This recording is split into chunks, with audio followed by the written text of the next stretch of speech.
A few weeks ago, I challenged myself to find what I believe to be the best watches money could buy under $100.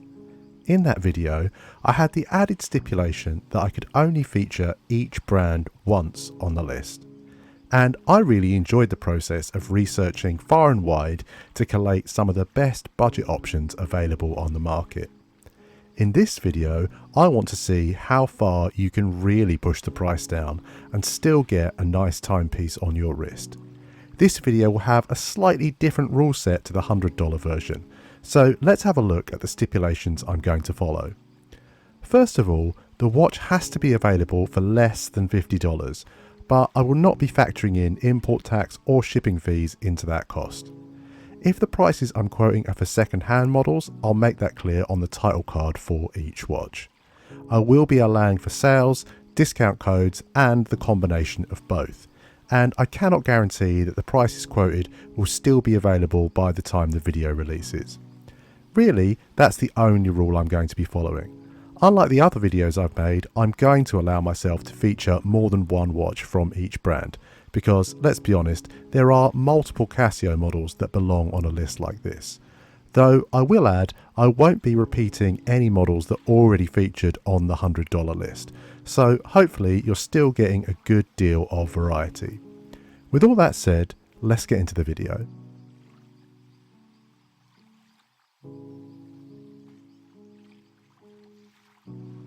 If this is a watch that catches your eye, a word of forewarning. Look out for the models like you're seeing here with the date subdial wheel. The other versions that come without this complication that you're seeing on screen now are far larger. At 43mm, they will look like dinner plates on a lot of wrists. Whereas the version I'm featuring, the PD1654, has much more palatable dimensions at 40mm. This model comes with a radial ridge dial in a range of tasteful colours, has a Seiko VH65 quartz movement, is made from stainless steel and even has synthetic sapphire crystal.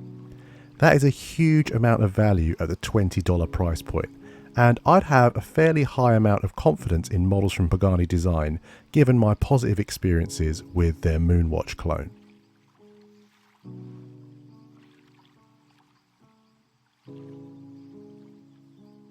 I have some experience with both Addiesdive and their sister brand Steeldive, and I've done a bit of extra digging before featuring this model in the list.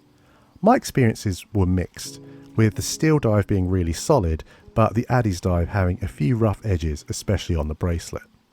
I was going to feature their GMT homage, but as it features snowflake hands and I don't want to get flagged by Tudor for copyright issues even showing them, instead, I've looked towards their Submariner homage. The fact that it's a quartz is a benefit at this kind of price, as the automatic and mechanical movements have been reported with deviations between 30 seconds and a minute per day, which isn't ideal.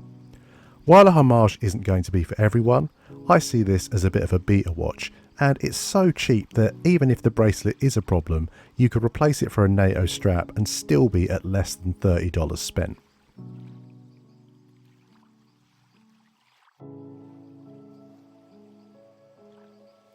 While the Casio F91W is rightly seen as an icon of horology, you might be slightly vexed by its absence from this list.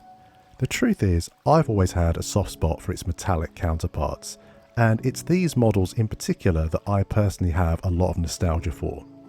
One thing I really like about the A158W is, despite its budget pricing, the bracelet is actually really comfortable, which is rare for inexpensive metal bracelets.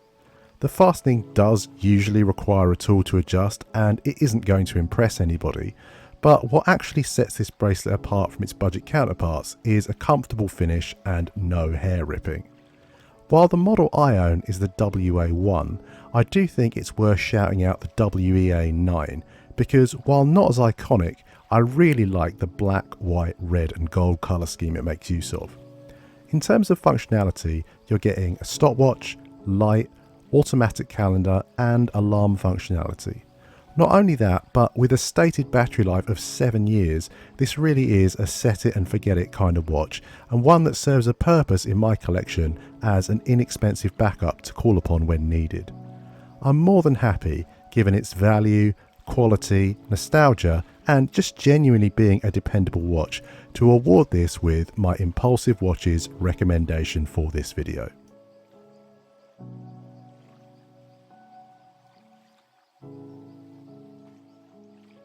If you haven't heard of Benyar before, they are the budget offshoot of Pagani design.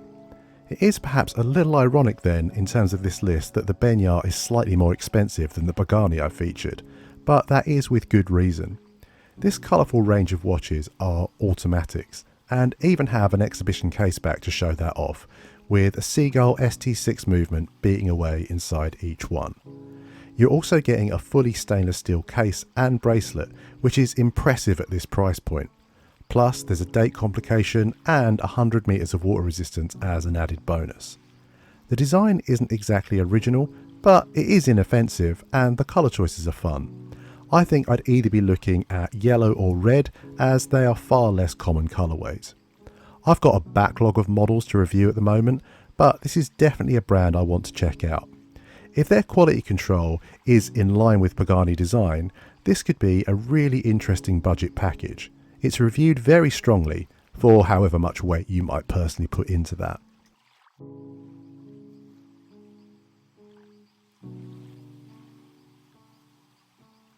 This was another strong contender for my recommendation of the video, but as I'm yet to own one, I wanted to award it to something I have full confidence in. However, that is nothing to denigrate the quality of this model. It's a case of functionality, functionality, functionality, with a field watch dial and wearable sizing. I'm not sure if there are multiple models in different sizes, as every website seems to list a different measurement, from 35, 36, 37 and 38mm. I personally think the woven band is really nice, but I've seen a lot of aftermarket straps used that also look great. There's day date functionality as a complication, 100 meters of water resistance, and of course this watch's party piece, a full lume dial.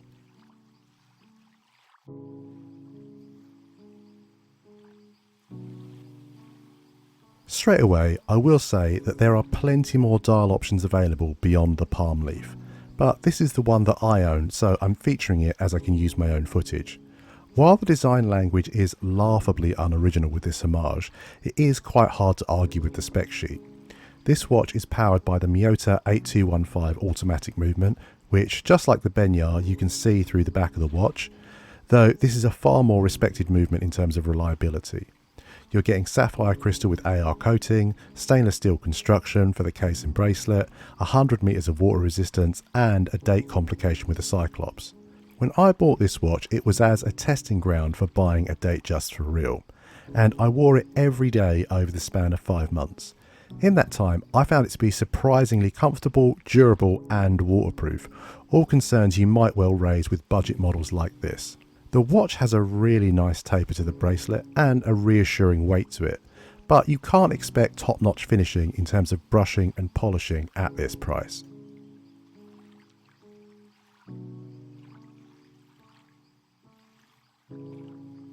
It was a tough call trying to whittle this down to a singular watch from the Expedition range. At this price point, you've got a lot of choice, with the metal or resin field watches, of which I think the black variant is a bit of a looker. You've also got the slightly smaller and slightly rounder camper models, which have a nice secondary colour to them. I think my pick of the bunch would be either of the Expedition North Sierra models, which were discounted heavily to be the same price as their stablemates at the time of making this video.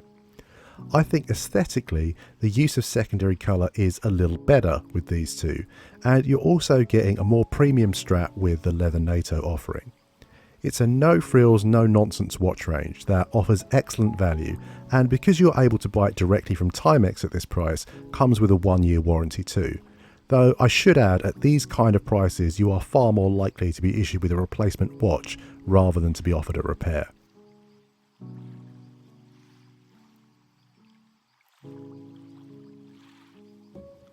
Now, whether or not this watch is available under $50 was very, very debatable at the time of making the video, and essentially was true and untrue at various points because of tiny fluctuations in the exchange rate.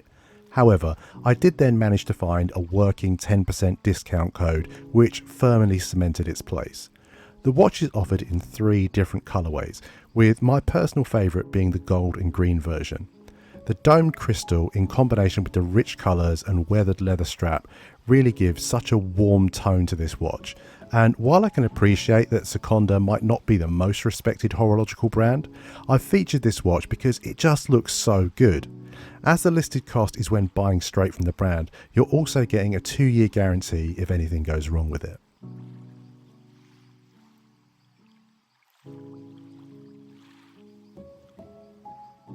The whole point of a G-Shock is that they're meant to be bulletproof.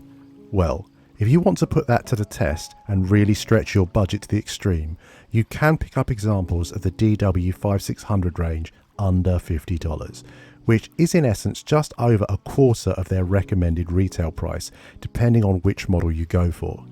Given the legendary durability of the G-Shock range, it's hard to imagine that the watch you get secondhand will be damaged in terms of the watch itself within the carbon shell, unless the previous owner has specifically gone out of their way to do that. In most cases, the most that you're going to have to do is some TLC on the body and strap and potentially a battery change. But in my view, it's hard to imagine getting a better watch than this for less than $50. The only reason I haven't awarded it with my recommendation for the video is simply that as a second-hand purchase, I do appreciate that experiences will vary.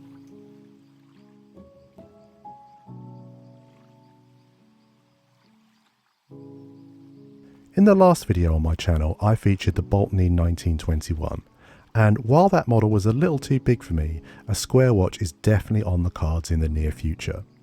I think a Seiko tank model is the way to go, but you'll notice that I haven't been too specific with a model here. The truth is there are so many variants of square Seiko models that it's difficult to narrow it down, and given the fact that this is shopping in the second-hand market, what I'm looking at as a selection is not going to be the same as what you might find if you go browsing.